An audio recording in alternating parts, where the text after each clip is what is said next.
Hi everyone, thanks for coming for the post-inception of this beautiful show, powerful, beautiful show. The title is All That Could Have Been, which I love the title, so ambiguous, I love it. And my name is Kamal Ahmad, I'm the curator of the show. I've been working with Erik for a while, specifically in this show. We have spent a lot of time, and we work together, everything now on the wall, floor, with a lot of so. The shows include over, I guess, 70 pieces. It does include like a wall sculpture, floor, and parasol, and painting in a different form, different paint, as you see. I have written something like a shortly, which is one paragraph about the show. This exception is more than an archive of visual form. It is a reflective inquiry into memory, alternative life passes, and our relationship to both internal and external landscape. This show brings us to a place we could have been, or perhaps we have missed. A place that used to be a part of our daily lives, but that we now rarely have time to vivid experience. So it's a part of really the show. You see that what we have missing here, the title, they say a lot about the show. And another thing about Erik, besides Erik as an artist, you are a trainer, certified behavior analyst trainer. So is the part of the actually show to the presentation. Erik is going to show some result of the assignment you have done in the last 2 weeks, and asking some close people around you. Erik is seeing the art making process as a behavior or artist behavior, and he sent out some assignment and he gave it to some people who knows very closely that the result of assignment right now. Erik is going to analyze it and what's between our behavior and art making as a process, process, especially for artists. So Erik is going to show. You're going to kind of let us know what the presentation with assignment result. Also, feel free to say something about yourself. You can start the presentation. After the presentation, after the slideshow, you're going to have a conversation between me and Erik. For some question I have specifically as a curator for the show, and then we can open for all of you. You can ask any question you have. So go ahead and say. Thanks, Kamal. Of course. So I'm Erik. I want to thank everyone for coming today. As some people in the audience know me as a visual artist, and other people in the audience know me as a Board Certified Behavior Analyst. So today is an opportunity to blend my two interests into one presentation. Any button. Oh, this TV is killing me today.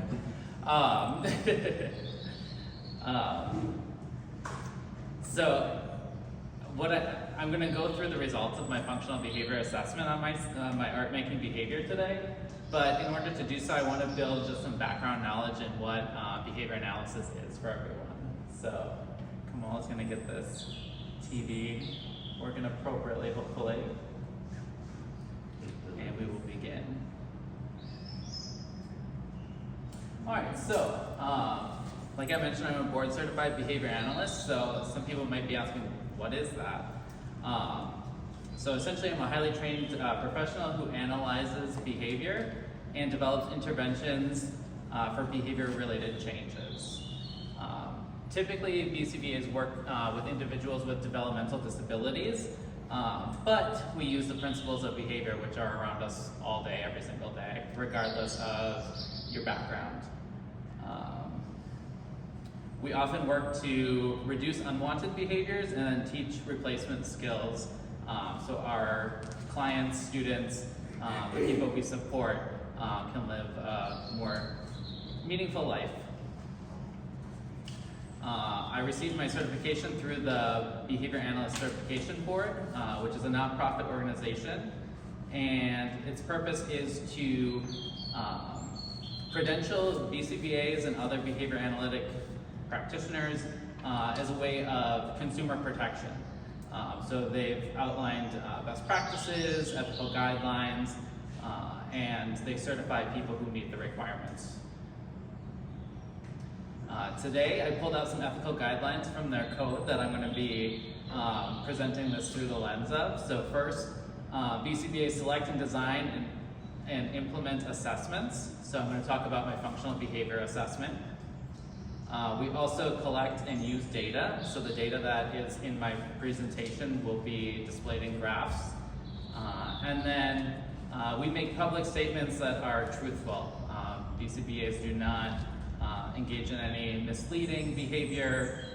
So anything I'm presenting today is based in fact, reality. So what is applied behavior analysis? It's a science-based approach to understanding and changing human behavior. We do this by focusing on socially significant behaviors that enhance quality of life. So, for example, if we're teaching a client to, let's say, clean their home, we're doing it so they have a better quality of life. We're not teaching unrelated skills like scrubbing a 1x1 square inch tile. That's not improving daily life. In essence, it's a therapy that applies the principles of learning to teach new skills and reduce challenging behaviors. ABA is categorized within 7 dimensions. So the first is it's applied. So we target the skills in the areas where clients need it the most. It's behavioral. So we look at behaviors that are observable, measurable, and we identify those for change. It's analytics, so that's bringing in our data component.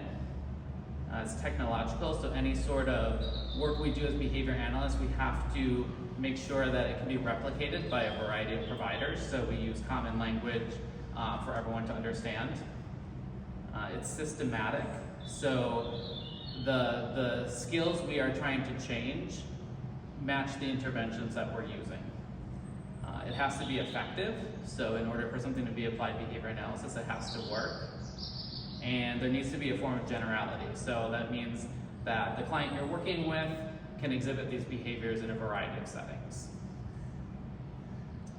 ABA is really based in an understanding of operant conditioning, which if anyone's familiar with B.F. Skinner, he was really a pioneer in this area. Operant conditioning is really a learning process where behavior is modified by its consequences. And this happens every day, all day, regardless of who you are, which is why I really like applied behavior analysis. It really, it gives you a whole different worldview. When you understand the science of behavior, you see things differently. You understand how you interact with people differently. You understand your own disappointments with people differently. You understand your successes with people differently. So it's a really powerful science.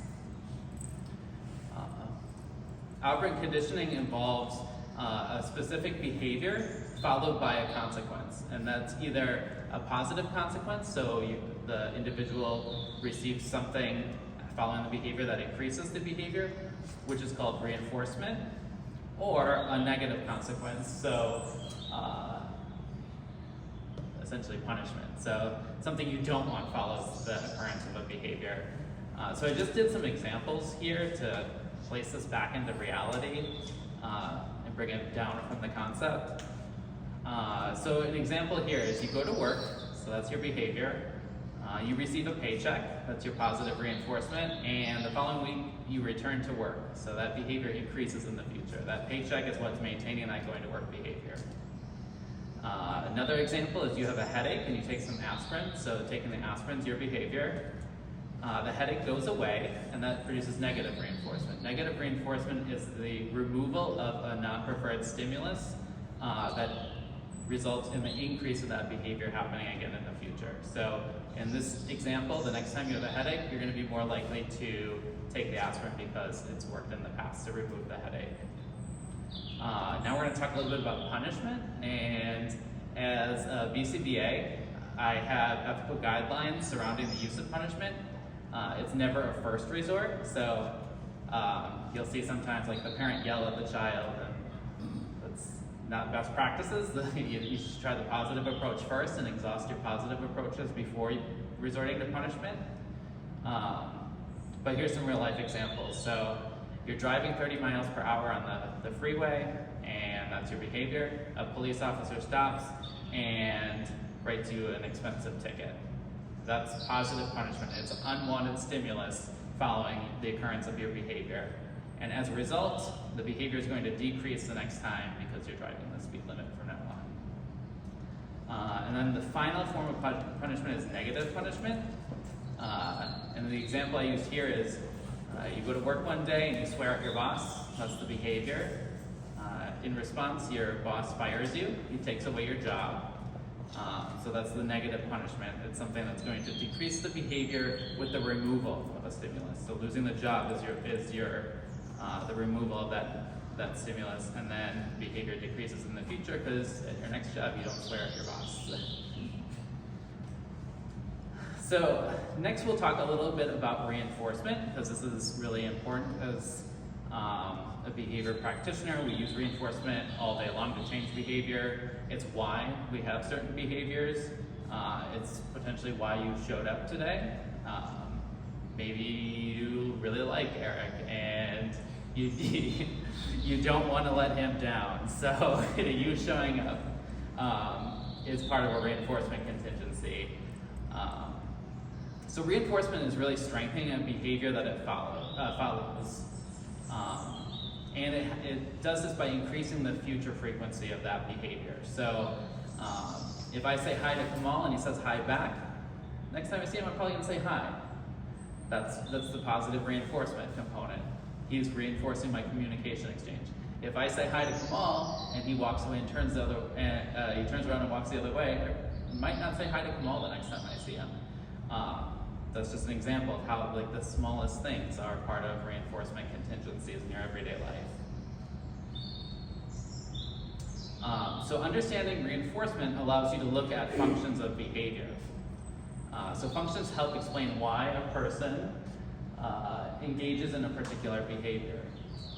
And they can help when you're addressing challenging behaviors or even understanding your everyday interactions with people. So there are 4 functions of behavior. The first being attention, escape, access to something, and then automatic reinforcement. And we're going to talk a little bit about each of these. It's important to understand behavior as a way to either get something or avoid something. So the first function of behavior, attention.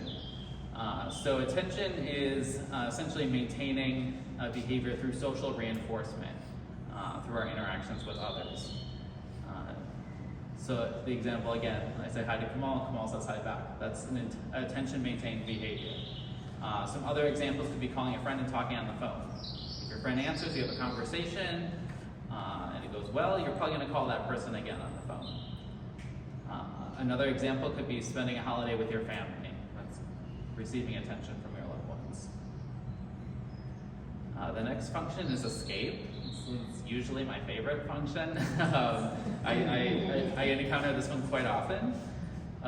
So a function of behavior where the behavior allows an individual to terminate or avoid an aversive stimulus or situation. So the behavior is reinforced, it's strengthened by just getting out of something you don't want to do. So some examples could be calling out sick from work. You don't want to go to work, call out. Another example could be taking a different route to avoid busy highways during rush hour. So you're avoiding the negative stimulus of being stuck in traffic.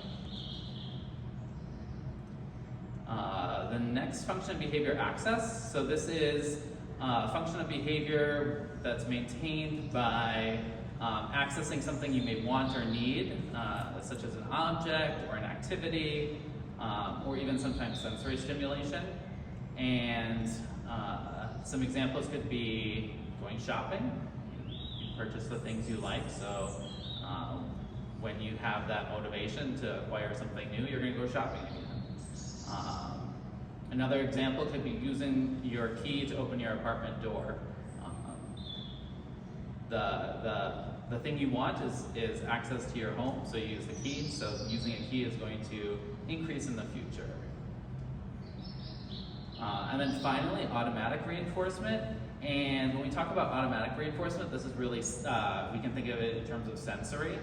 So it's anything that produces, behavior that produces reinforcement that occurs independently of social mediation. So no one's giving you attention for this, no one's giving you items after you engage in this behavior. and no one's taking anything away from you when you engage in this behavior. The behavior itself is providing the reinforcement. So some examples could be you're driving alone in your car and you're singing to the radio. That's automatic reinforcement. It's just something you enjoy to do. And then another example could be playing an instrument alone in your home. Oops.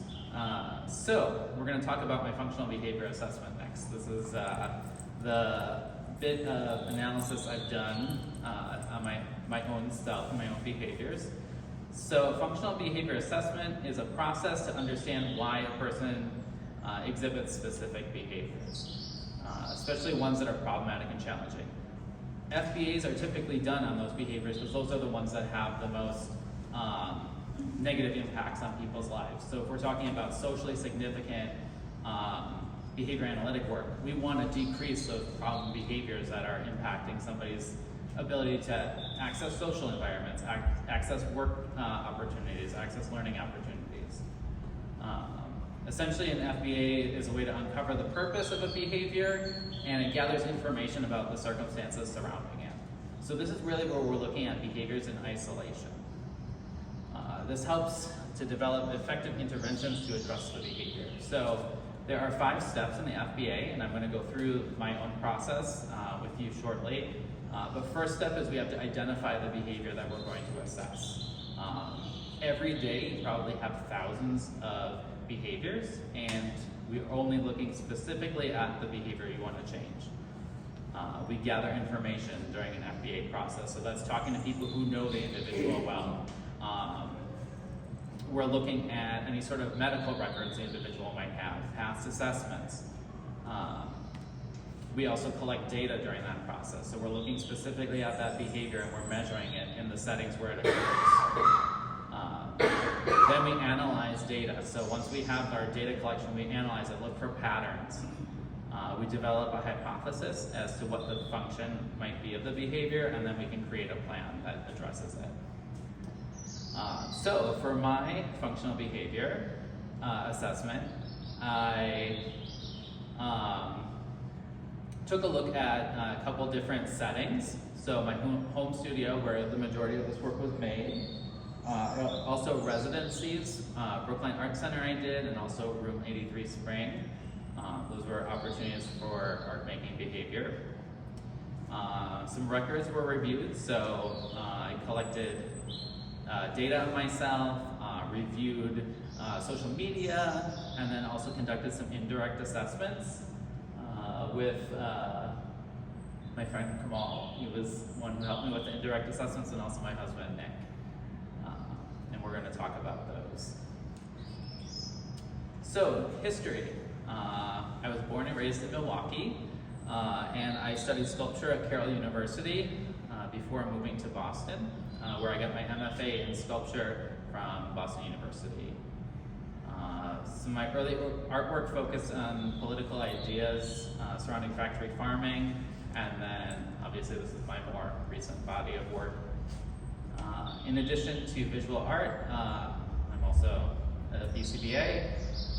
I did my coursework through UMass Lowell, and then I worked full-time in Boston Public Schools as an inclusion specialist, and I was the 2019 Educator of the Year in Boston, which was nice. I really was expecting one of those big checks because they take you out to the center court of the Celtics game, but you got a golden apple. I did get a golden apple, so. I was a member of Boston's Music Collective from 2016 to 2019. That was an artist-owned and operated gallery space. Kamal was also a member with me there. I've exhibited my work in the Midwest, East and West Coast, and I have worked in the Wisconsin collection. I've completed several residencies, and I'm currently the president of the board of this gallery.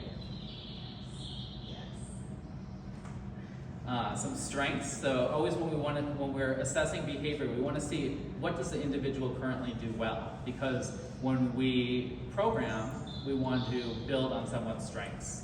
So some strengths: creating artwork, strong understanding of mixed media practices, strong research in subject matter, skills in applied behavior analysis, specifically using the verbal behavior methodology. That's really an area that B.F. Skinner developed. Is really looking at behavior as communication and using language, identifying functions of language and teaching specifically to the functions that the individual needs. I have a strength in early childhood education, specifically surrounding the science of reading, multi-tiered systems of support, the development and implementation of IEPs for students with disabilities. I also have strengths in managing and operating a 501c3 cultural space here in Roxbury. Attention to detail. If you ever see my home, you'll notice that. I adhere to high standards of work across domains. I expertly curate a collection of crystals and knickknacks in my home. Don't move them because I'll know if you moved it like half an inch over. Do the cats ever move them? They never move them. Wow. They're so respectful in my collection. Like it's really impressive actually. And no training. I didn't have to use any applied behavior analysis to get them to refrain from doing that. And then I demonstrate ethics across multiple disciplines and settings. All right, so definition of the target behavior. When you're doing an FBA, it's really important that you specifically identify what it is that you're going to be observing and measuring. And the reason why this is important is because it'll isolate just the behavior that you're looking at, and it'll prevent things that are similar from the behavior from being measured, which is important because we're really just looking at one behavior. So I'm going to read this to everyone, and this is the definition that we're using for the FBA. So art making is any instance in which Erik is engaged in the physical actions that result in the creation of a visual, auditory, or tactile stimuli for the purpose of expression, communication, or aesthetic exploration. So this includes, but is not limited to, activities such as drawing, painting, sculpting, installing, or constructing objects. The behavior involves observable actions like selecting materials, manipulating tools, brushes, pencils, trowels, and making deliberate aesthetic choices in terms of color, shape, texture, rhythm. So the reason why this is important again is that it's really telling you what you are looking for when you're assessing Erik's art making behavior. And then I break it down with some examples. So first example, I enter my studio, I place a pen on the table, mix paint with a brush, and apply paint to produce a painting of cave with stalactites. That's art making behavior. Another example could be, I enter my studio, mix concrete with a trowel, and coat it on a three-dimensional form to produce a textured sculpture. Again, that's art making behavior. What is not art making behavior is I'm in a meeting and I use a pen to draw in the margins of my notes. So for this FBA, I'm going to talk first about direct assessment methods. I use self-monitoring for this data set, and this is where I collected data on my own behavior. I did not have a BCBA following me around for weeks on end collecting data, so I use the skills I have to create my own data, not make up, but create my own data sheets and record my own behavior once it occurs. I used antecedent behavior consequence data, so that looks at what happens immediately before the art making behavior and then what happens immediately after the art making behavior. And why that data is important is because it helps you look for patterns, so you can start to identify possible functions. So for example, let's say I always take a walk before I art make, and then immediately after I take a walk again. That's going to look different in terms of function than if I have a social interaction, go art make, and then go have take a shower. Like, we have to look at all of the sequences to identify the patterns. And then I also use scatter plot data, and what I did was I recorded when the behavior was occurring.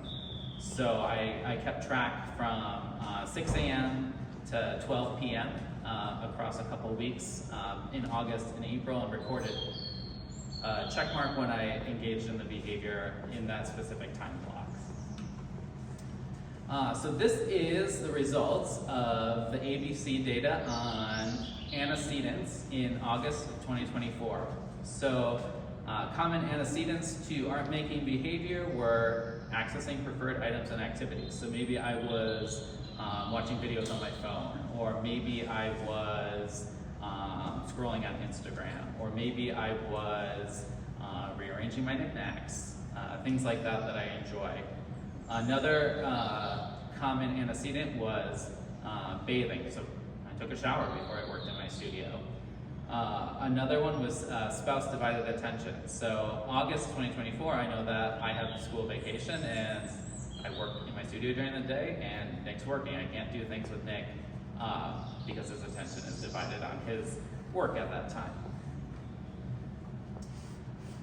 And then this is the antecedents of art-making behavior in April. So I measured that behavior again 2 weeks this April, leading up to my show here.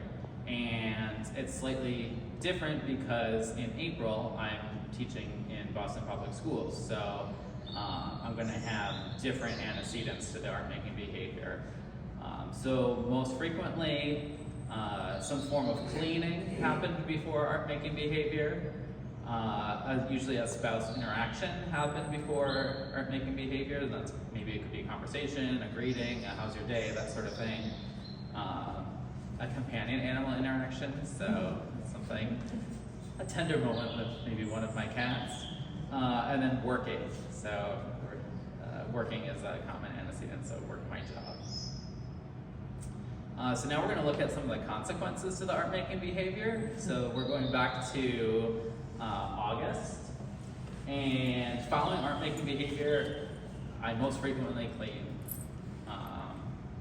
In addition to that, I'm pretty likely to take a shower and then access preferred items and activities. So those are common consequences. In terms of consequences during the data collection period in April, again, cleaning is very high. I most often clean after I engage in art making, which, looking at the antecedents and the consequences, all right, I'm cleaning before and I'm cleaning after. It's very interesting. So also spouse interaction, and then accessing preferred items and activities. So now that I've identified common antecedents and consequences, I can analyze why is art-making behavior likely occurring? What's maintaining that behavior? What reinforcement contingencies are in place that keep me making art? Because obviously it's getting reinforced somehow. I'm producing the scale show that I have here. So it's not an insignificant behavior in my life.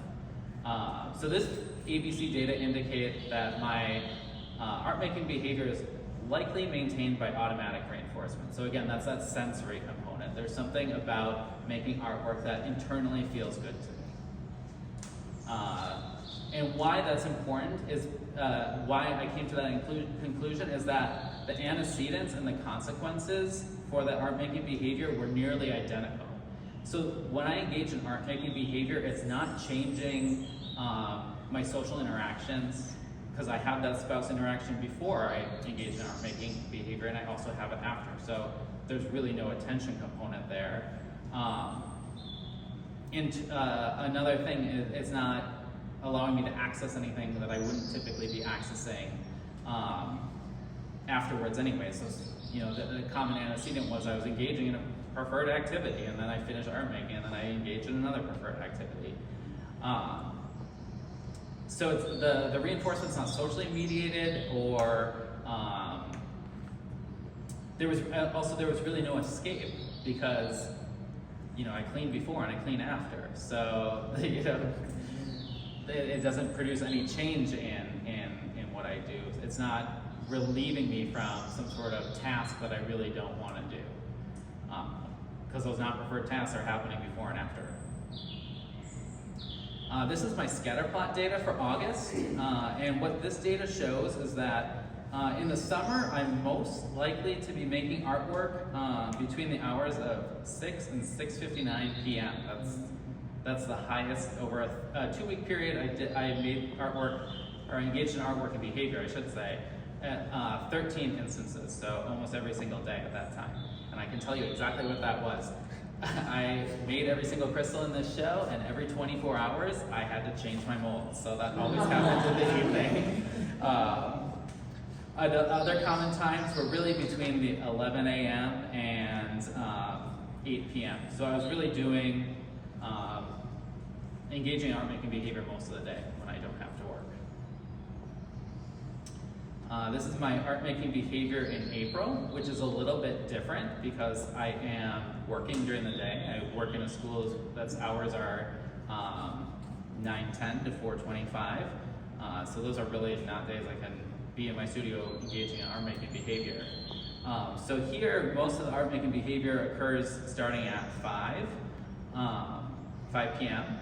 and it goes to about 7 or 8 p.m. There are a few kind of outliers here that could be weekends. You have a little more flexibility to make artwork. And then during this data collection period, I also was very sick. I got some strange stomach bug from school where I was just throwing up like crazy. And because of that, I stayed home from work and maybe I did a little something in my studio in between throwing up. So let's assess the art making behavior results using the scatter plot. So art making behavior can last up to 10 consecutive hours in the summertime.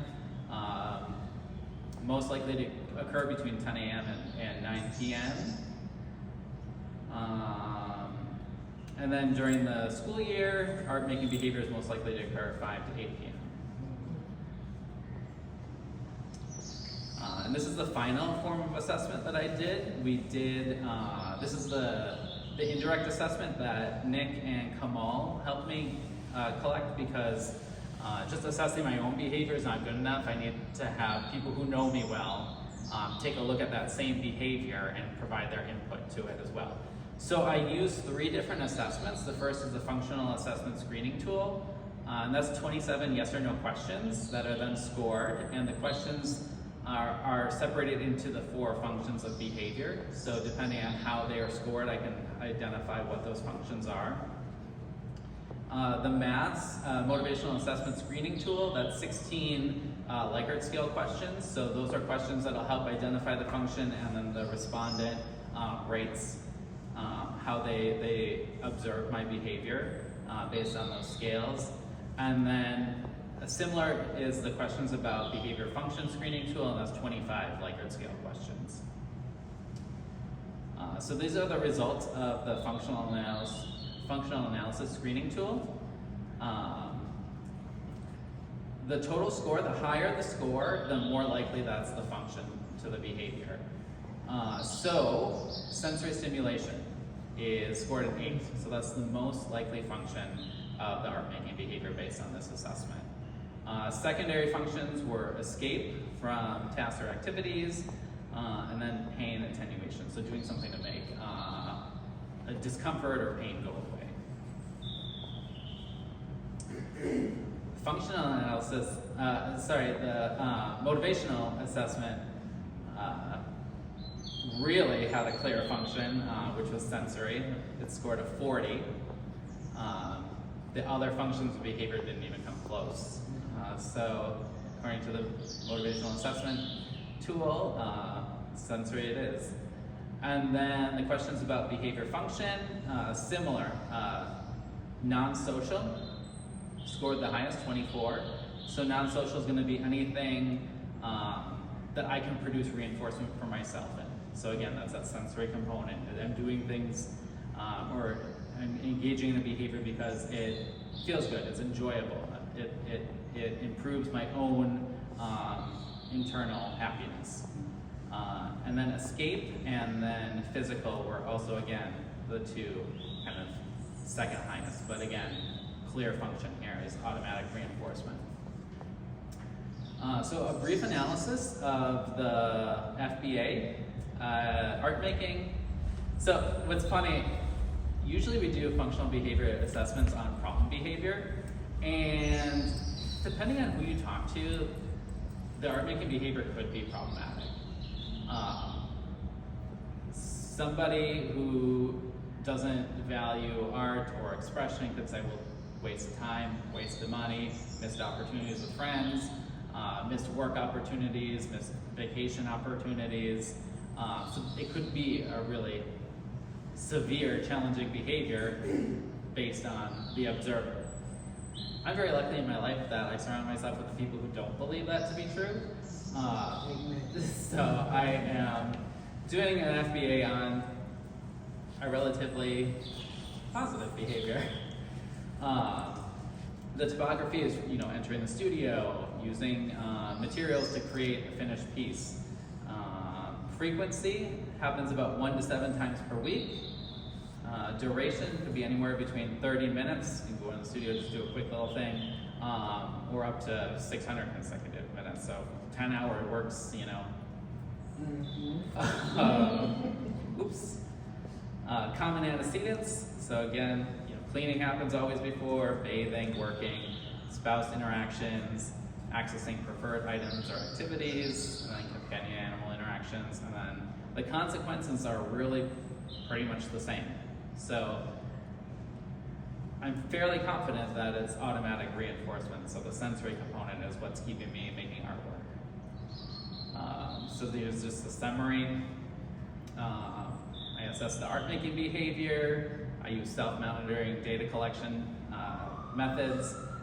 2 individuals familiar with me were interviewed and they completed the indirect assessments, and all the results of the assessment indicated the probable function of art making behavior is automatic reinforcement. So that's my hypothesis.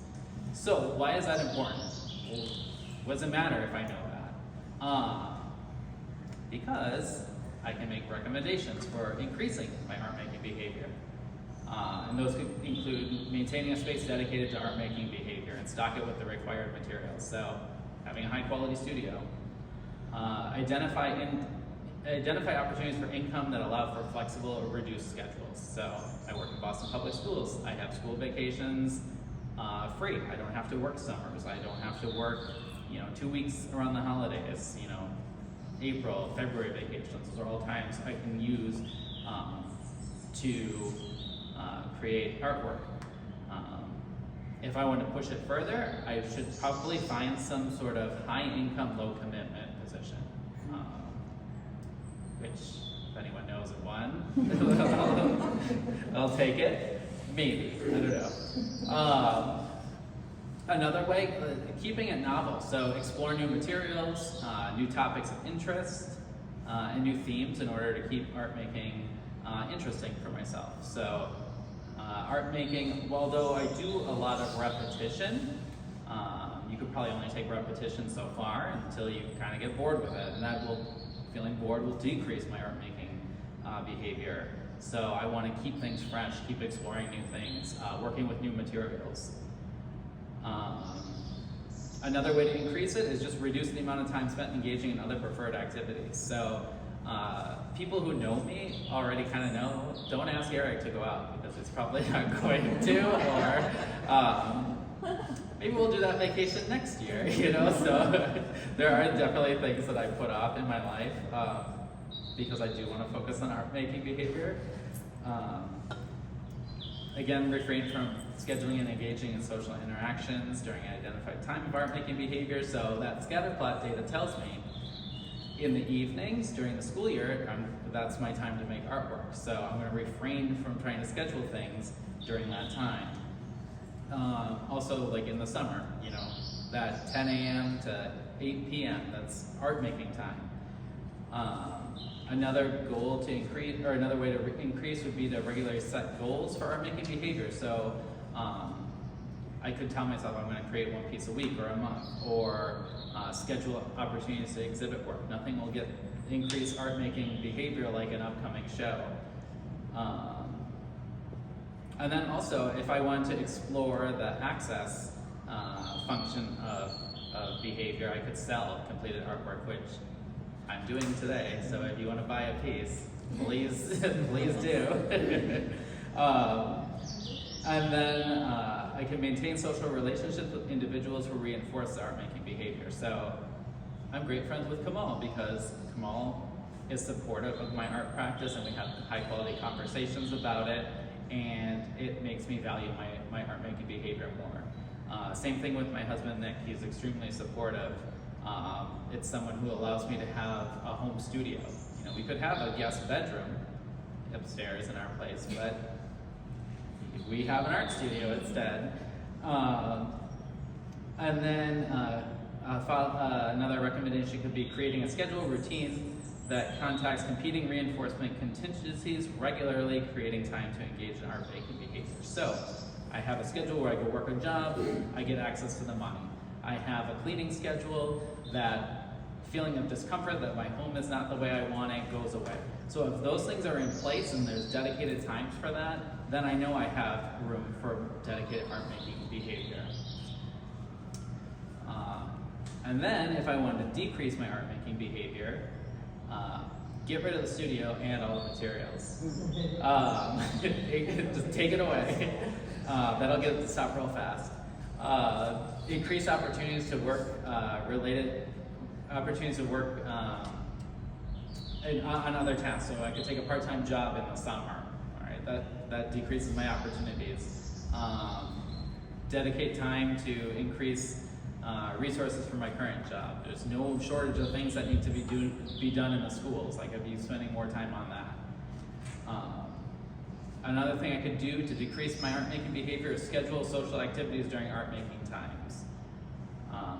So I can use that scatter plot. All right, every day after work from 5 to 8, I'm going to do X, Y, Z. Or in the summertime, I'm going on a trip or something like that. I could engage in preferred activities during those times art-making behavior is likely to occur. So I'm finding something else that I enjoy doing.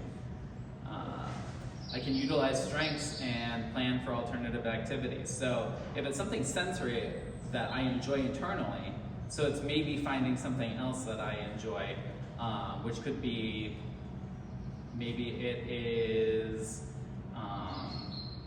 gardening or landscaping, or making crafts. Maybe it's something I could replace art-making behavior with, or graphic design. And then I kind of skipped this one, just alternative activities. It could spend more time developing piano craft gallery, writing more grants. I could supervise someone in their BCBA practicum work.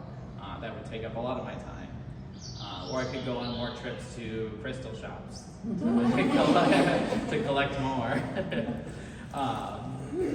So that is the end of the first part of the talk today. Kamal is going to have a conversation with me, but I wanted to open it up in between to see if anyone had any questions about the FBA process, the functions of behavior, anything related to applied behavior analysis. Yeah. You know, hi everybody.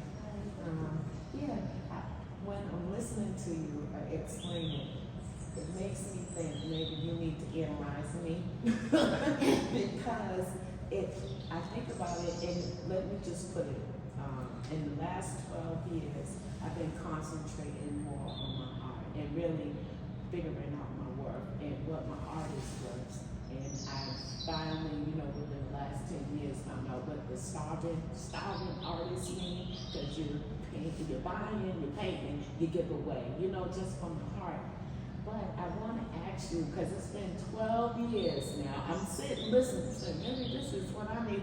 12 years I've been in a relationship, but for the last 12 years, my art and everything, my business, anything that, with my talent, exploring, I have done. So how do I find a balance? Because when I'm in my between time, I love making art, and then I'm a little sick on the other half, I'm really crying. So how do I find a balance? Because to me, being with my grandson makes me happy and doing art. So I think that part of a companion is missing in my world. So how do you find a balance? Because you and Nick got a beautiful love.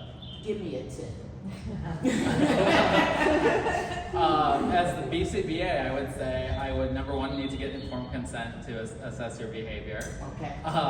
Number two, it would probably involve, guided questions to see why we are engaging in certain things and not in others. So if I'm giving you advice as a behavior analyst, I would have to say we'd have to do more assessment before. And as a friend, I'd probably give you just totally different advice. So. Okay. Thank God I signed the consent. Thank you. Yeah.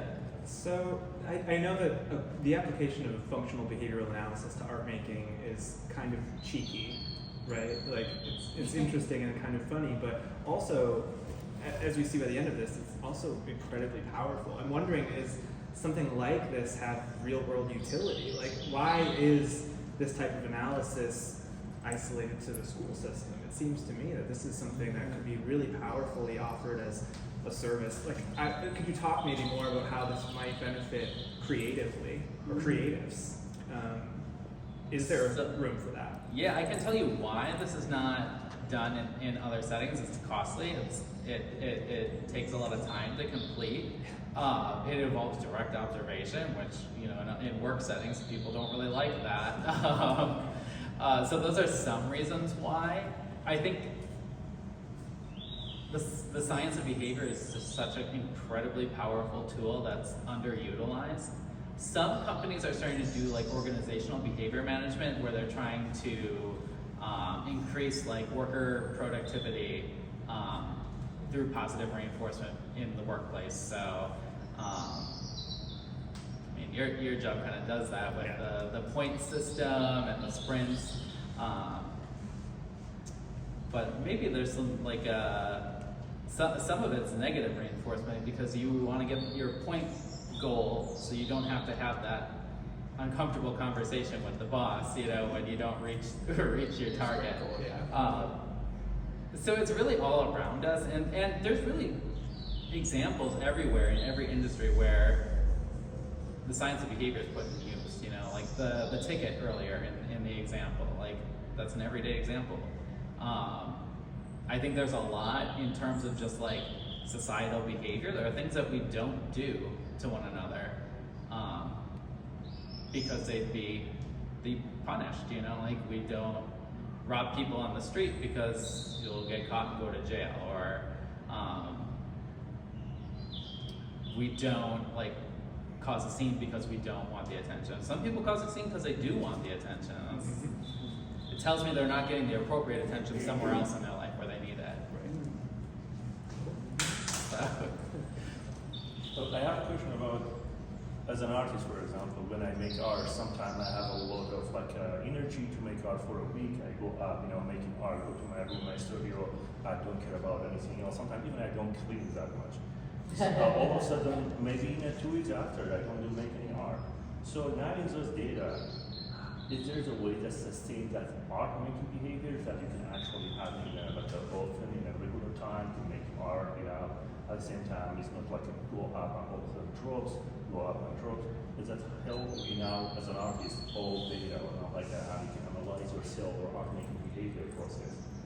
Yeah, I think it's like looking at your motivations to do like a variety of things and then just changing those motivations. So like you say, like when you're art making, you're maybe neglecting like your cleaning or other responsibilities, and then those build up, so then your motivation is greater to take care of those things. And your motivation to engage in art making is less because you have a different priority at that time. So the way we would do that by creating like a schedule where you're able to contact like the reinforcement from cleaning your house, going to work and getting your paycheck, socializing, anything that you may do. If that's on a schedule where it's predictable, where you're having contact with that reinforcement more frequently, then you can embed the art making in there. And then your like motivations to do X, Y, or Z don't become so imbalanced. If that makes sense. Yeah. Certainly an interesting way to find out more about yourself. Absolutely, yeah. And I have copies. I wrote a report on this, and I'll leave them on the gallery desk after the conversation, so you can take one home with you. So if I wanted to do this, where would I start? I would probably start with some data collection, and I can help you create like a structured data sheet where you can just monitor your own behavior. And then you might see visually what sort of patterns emerge. Okay. So, yeah. Two things. One, I think there's a business in this. I think Yes. that people are interested about this Definitely. and that you should think about this, especially for creative people. Yes. And maybe it's an app. We'll talk about this later. Were you surprised by the outcome? Or Yeah, did this validate something? I was super surprised. I thought for sure the function of the art making behavior was going to be escape. Like I really thought like, all right, I'm going into my studio, I'm like creating my own world, like I'm not talking to anyone when I'm doing this sort of thing. And I was actually really surprised too that access wasn't a function that came up high on the rating scales or the data analysis, because I was thinking about, well, I go in and I'm creating something new for myself. And I'm thinking like I'm accessing a new object or a new painting or picture this way. But how is automatic reinforcement mutually exclusive from escapism? I guess, like in my mind, if something is automatically reinforcing, I want to escape to it. And maybe I'm just being too literal with the word escape. I think that a little bit, yeah. But also too, there's often with functions of behavior like combinations. Like, so let's say you're hungry and you go get a snack from your kitchen. Getting a snack's access, but you have a motivation to decrease or eliminate the hungry feeling, which is escape. So you can look at things a little bit from a couple different ways, which is, we could really get into like the different conditioned motivating operations and things like that, but that's like master's level talk, so I'll avoid it today. Yeah, I mean, sometimes when you've got something you want to do, but somehow something in you doesn't really want or is afraid of it, then you might find that you're cleaning instead of creating art. And that's such a practical way to, if you can stand to make the observations of yourself and see the patterns, and that's the whole thing, right? Mm-hmm. But, like, what is escaping? It may be playing with the cats, is escaping. It's Exactly, yeah. I've got a show to do, and I got the stuff finished, Right. But we justify it with ourselves because it's useful, right? We're cleaning, it has to get done. Right. Our cats need attention. But It's funny how attractive it becomes to vacuum up the driveway. exactly. You really should be writing a crack. Don't get me started on vacuuming, oh my gosh. Yeah. Can I ask you, Yeah. were you surprised when you had to get other people to observe you and were you surprised what they came up with? I absolutely was, and I had sent out 4 sets of the indirect assessments, and I received 2 back from people, Kamal and Nick, and I'd be interested to see if the other people had completed them, if that would have changed some of the results or not. But the 2 that completed are the closest to me, so I think it's valid assessment. So I want to, since we don't have a lot of time, I think 10, 15 minutes left, so I want to connect the data I have and your whole art making behavior process to your correct show. So I think the data analysis was between like the last year, 2024, and this year. So I want to see how it changed your work and the work, you have done creative over the past 5 years, right? Mm-hmm. And you did this more like analyzing yourself as an artist and as a person. How changed your work? Because I know your work is different from like 3 years ago, 4 years ago, like even 5 years ago. Now your work's kind of not completely kind of different and into different paths. How does analyzing yourself, having the data change your content, your everything as an artist? Yeah, I mean, I would think like one of the recommendations that I made for increasing art making behavior was change themes, change materials, and keep things novel. So my previous series was Cats and Crystals, which was a painting series based on like meditative moments in my home. I kind of felt like I was a little bit getting bored with that, and I kind of feel like I did everything I wanted to do with that. So it was time then to change, to bring in novel materials, novel themes. And I would say this work is definitely similar in like some of the feelings I was exploring in that I want to go someplace else. Like the Cats and Crystals work was really my response to the high tension of work I do in Boston Public Schools. It's not easy. It can oftentimes be violent, and it's physically and emotionally it can be draining. So that work was, all right, I'm retreating to my home, I'm finding comfort in these things. This body of work is now kind of retreating even further. So I'm going into nature. I'm further removing myself from those experiences. So that's kind of how I started with this body. Means that change your material, change your size of sculpture, your work, but your painting in general, right? It changes. Yeah. So, I mean, I definitely think I'm like part of like the neo-conceptualist movement in visual art, because the idea is what I start with, and then the materials just reflect how I'm gonna communicate with everyone.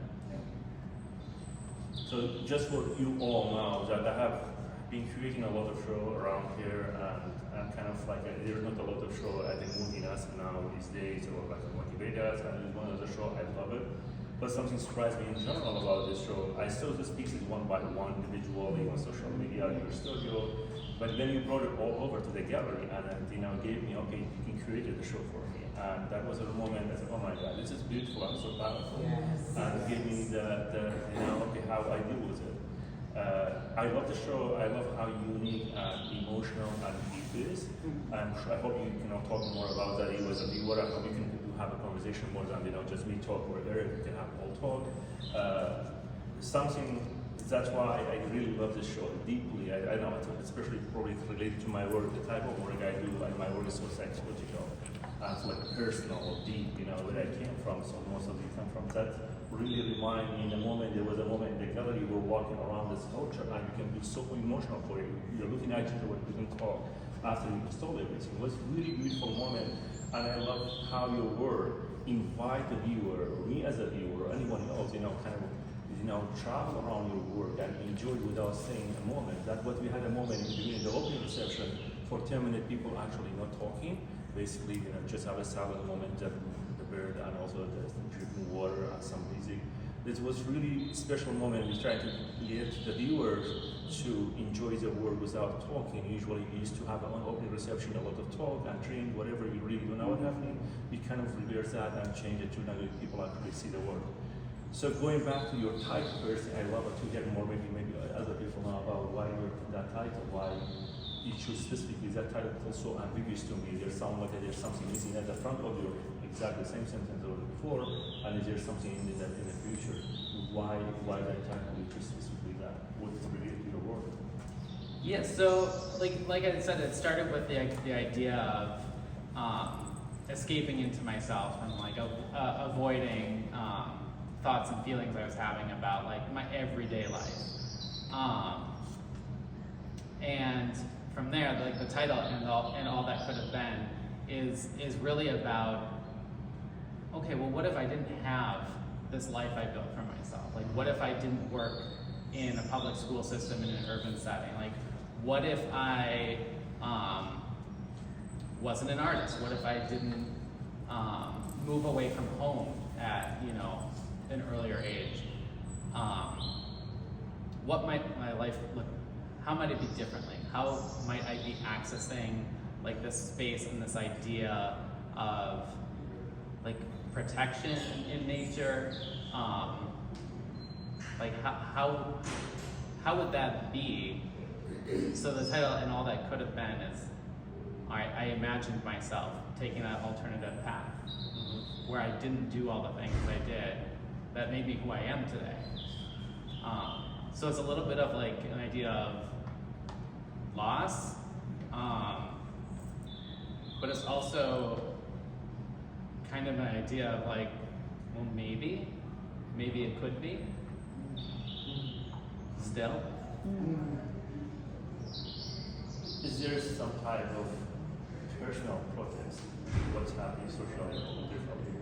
Is there some? It's not just escaping the truth, but there's some type of like a busy life. We all like living in the city, traffic, life, go to cafe, it's quite a lot. Go to work, coming back. It's a lot of noise around. It doesn't matter what, but it shows all of a sudden a body of work without any figure or any figure of human, but basically the cave and some other form tree. There's some type of like a protest. You wanna now tell the viewer, protest is something. It's not just sticking myself with a person. I'm showing a protest to the viewer as well. Yeah, I mean, I did a critique when we were part of Music Collective, and it was my Cats and Crystals work. And I remember one of the artists in the group said, "This work is so political." And I had been making like overtly political work about like the factory farming process for a while. So I was really taken aback when she said that. I'm like, "What are you talking about? Like, this is just like peaceful things from my home. Like, how is this political?" And she was going on and on about like, by not saying things, like you're actually saying a lot about like current society, and like I think that kind of rings true with this body of work too. Like I don't have the figure. Like I don't want to think about other people sometimes. Actually, a lot of the time, which is so funny because I have such a public-facing role and like my job and here, like I'm always around people. But I guess like thinking in like behavior analytic terms, that's really increasing like motivation to escape. So this work is really about that escape. And I think what's nice about not having figures in the work is that it allows the viewer to come into the space too and imagine being in that place and offering like their own form of escape, which I think is really important right now because I mean, just society as a whole is pretty toxic with political division. I think just people in general can be very cruel a lot of the times to one another, and this is the absence of that. Yeah.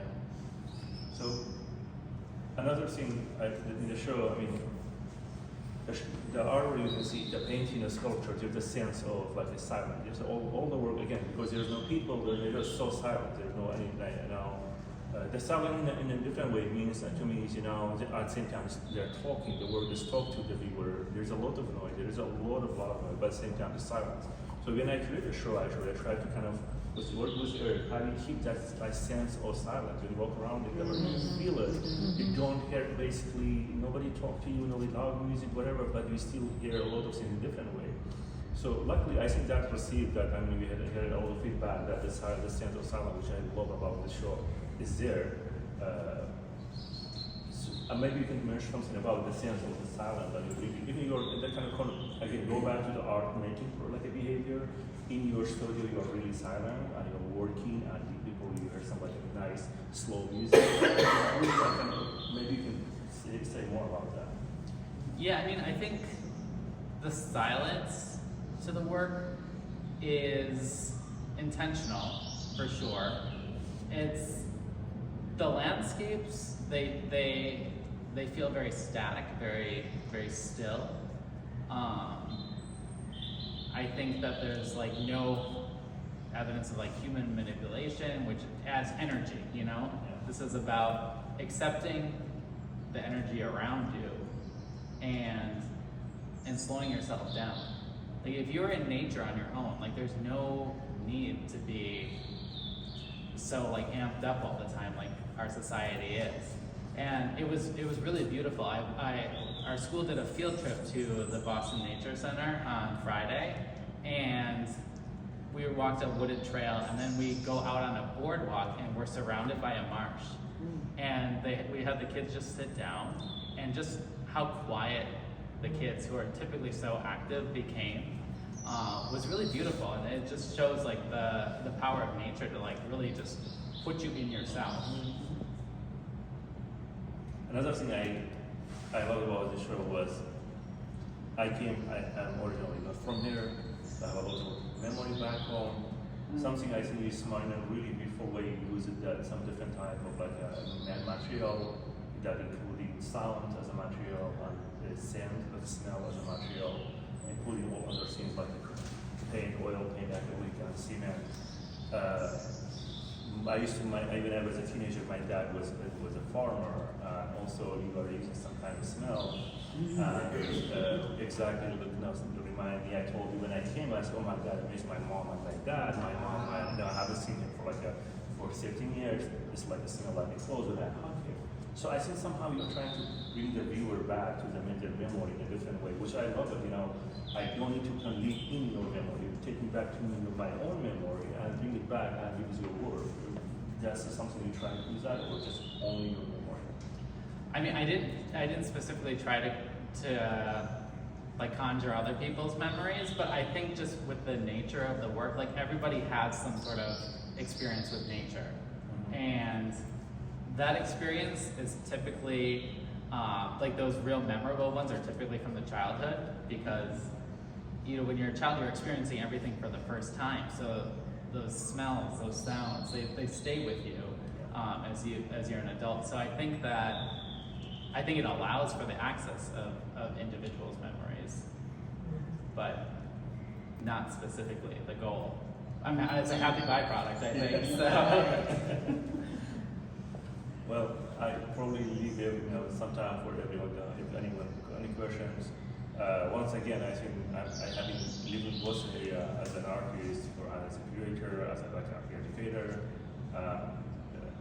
I think one of the beautiful show, unique and beautiful, strong show. It's not just because you're my friend. I don't like you standing on me, but I feel that it's beautiful show, artwork, and I hope people, more people see it and be able to show other places because it really worth it, to see. So I think you did an amazing job. So if there's any other question, please, Thank you. And I just want to say that Kamal curated this show, and it was the most surprising experience for me, because people who know me, I have a hard time when I don't have control, and I was down here with Kamal, and it's just, I think, a testament to how much I trust him. I just said, it's your call, and it was beautiful. It was, it really is. Yeah. And I think I must say this is, and not just because you're my friend too, this is one of the most beautiful exhibits I've ever witnessed with my own eyes. And what a pleasure for me to see where you came from to where you're at.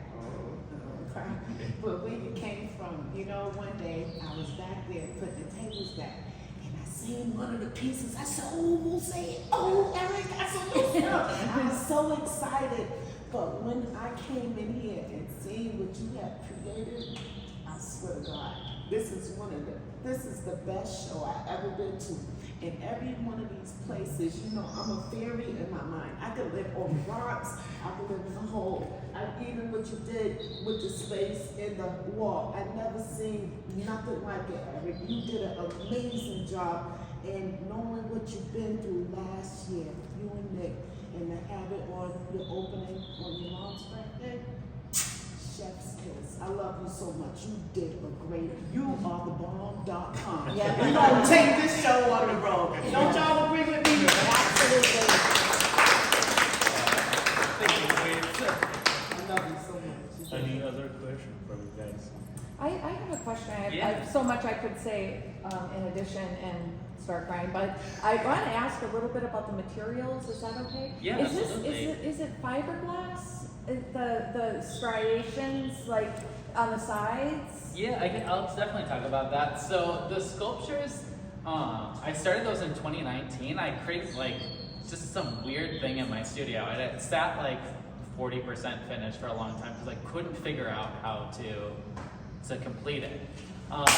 And at that time I had the structure carved. They're all carved out of styrofoam, an industrial styrofoam that I ordered. And I started coating concrete. But this section here was the part that I needed to figure out, and that was it's paper, it's affixed to the structure, and then resin poured over it. Where in order to do that on a three-dimensional form, because resin obviously it flows and it takes a long time to set. I had to learn to create these specific dams and work in sections, so I could pour the resin and address like different surfaces of the sculpture at a time. I love the dripping of seeing the resin, right? Is that? Oh, this is Or- actually, there's a paint that Oh, okay. drips down. I wanted to give the sense that like nature or caves, you know, like Yes. gravity brings water, and where water flows, you know, it brings things with it. So. And one other question. You said you make the crystals. How long have you been doing that? And if you could just speak briefly about the process. Yeah, I've been doing that for 4 years or so now. So I took crystals in my collection and I made molds with them, and then I just do resin pour, like dyed resin. And when I need crystals, I have like 50 molds that I use. I just crank them out. So. And so, are they real? Like, are they lucite, or are they real rock, or are they what material are they? So the crystals that I made the molds from are real, and then these are all like the material's resin. Oh, resin. Yeah. Okay. Yeah, it's phenomenal, the representation, and it's incredible. Thank you. Like I said, when I came in, I feel like these pieces have a beating heart. Like it was a profound experience to come here. Yeah, it's really interesting. I've noticed, like at the opening reception, usually like it's a big party, and people would walk in and expecting it to be the case, and then kind of assessed and stopped and listened, and I noticed the collective energy just come down. Like people became more still in the space. The conversations they were having were more quiet. It was really, really interesting to see, and it made me, I think, really pleased that like the work could have like an emotional and like a behavioral effect on people, which was really neat. What is the difference between this material and that same kind of pattern that is behind you? Because that seems like I haven't looked at it closely, so that looks like it's transparent. Is it? This part here? Yeah. Yeah, they're both transparent, but I think just different, slightly different pigmented resin can create the differences. Also age, I've noticed that my pieces age. So they tend to develop like kind of like a patina as they get older, which is really neat. Nice. So. And what about the mushrooms? So I love the mushrooms. I love mushrooms too. So those are all made from clay. There's a couple that are made from paper. People have been asking me if they're supposed to be like psychedelic mushrooms, and I say no, but I did microdose for a few years, and I felt really good when I did it. So I guess I'm not opposed. I love the mushrooms. Yeah. I kind of think like the mushrooms, the moss, the reason why I wanted to bring those into the sculptures is because like if we're really talking about stillness, like those are things that don't grow in like volatile environments. Like they don't grow in places that are heavily trafficked. Like it takes time. It's a slow process. It's a protected process. So And they're also kind of playful and absolutely, and yeah. nostalgic. And Yeah, I think there's like a huge element of playfulness. yeah. I think I've seen children with my work, and just the way they respond is like, all right, I can communicate visually with them too. Like it's I guess a skill set I have is engaging kids. I love the way that you arrange the mushrooms in different pieces, like the one over, which one is it? Like the one up top there above. It's almost like they're marching or something. and I mean, each one has a different formation, and they tell their own story. Yeah, I think that's like the thing with nature too, is like it doesn't grow in like random intervals, and it doesn't grow in like controlled intervals. It's like when you look at nature, it's clusters. Like that's how things grow, because that's how seeds fall, and that's how things cross-pollinate. I want to try to create a sense of that in the work too. So, and also one of the things, the concrete, I have to work quickly when I'm setting things in the concrete. So sometimes, I like to say like, oh yeah, this was drawn out, this was really planned.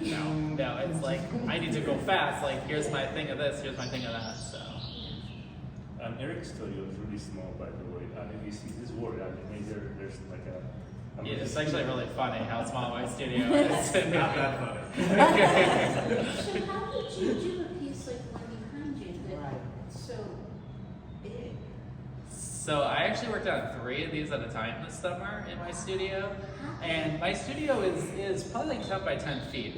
It's pretty small. So it was like a lot of planning. Like this day I'm working on this surface, this day, and there's like an order of operations. And in applied behavior analysis, we call it a behavior chain, where the completion of one behavior in the chain reinforces, or signals the next one.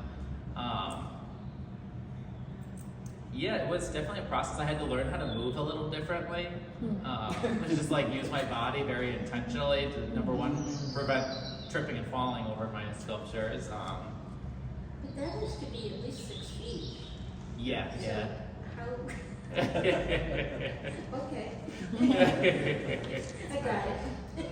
You know what? The kids, I had my art design workshop here, and it was about, I was like, don't touch nothing, you break it, your mom dad gonna have to buy it, okay? And they came in and they were so fascinated, and they were so respectful, but I could see them just engaging with their innocent little minds and going there. And they had a question for me, and I said, I don't know, I have to ask my brother. Which was your first and which one was your last?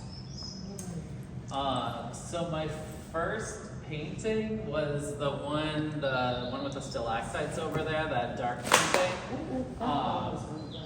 And it's actually still one of my favorites. Oh, yeah, the last one? No, the one like, you see it like right there. And then my first sculpture was that one. That was like that prototype that it took a while, the one on the pedestal back there. So those were my first. Okay. And then my last painting was a marsh landscape over there, the first one, when you come through the door and turn left. That was my last painting, and then my last sculpture was this larger one on the wall over here. The one on the wall. Yeah. So, Yeah. I think though that they don't read as like early work in the series. I think everything kind of reads collectively. Yes, it does. It really does. I just wanted to comment that one of the things that struck me is the layering and the psychological layering of the internal life of man. Excellent. Thanks. I think it's interesting that like the 2-dimensional art, there's more of an adherence to nature and maybe reality, whereas the 3D work is sort of hyper-natural. You take some liberties in creating some almost alien landscapes, and I wonder why more so in the 3D space you're compelled to do that versus the 2D. So I started making, I guess, the paintings as a way to like set the place, and then like the sculptures are like, what can you find there? That's like, and I like thinking about it that way because like it allows for that like playfulness, like a little bit of the magical realism to come in. But I do think that like in my next body of work, I do want to bring in like some of the ideas of the sculpture into like the 2-dimensional painting. And that's me keeping it novel, so like increase my art making behavior. I think the main thing you can see there's like a more plan there, there are less accidents, but the sculpture there's like a less plan, Absolutely, you have to do it quickly because of my shelf dry or something, or just something happened by itself, you loved it, you kept it, but you have more control over the painting, you can try, you can go back, but the sculpture is less than that, when something happens, you love it, and we keep it, and we cannot touch it anymore. So I think it's still, there's a combination both, the painting team back to the sculpture, and back to your painting. But the idea was that there will be more sculpture in your painting, would be really useful. Yeah. Any other question? I see you're over time, so. Thank you. I think we're gonna be another like an hour. Yeah. So if you have any question for Eric after this, feel free to stay and ask any question. And thank you so much for Awesome. coming. Thank you. Thank you.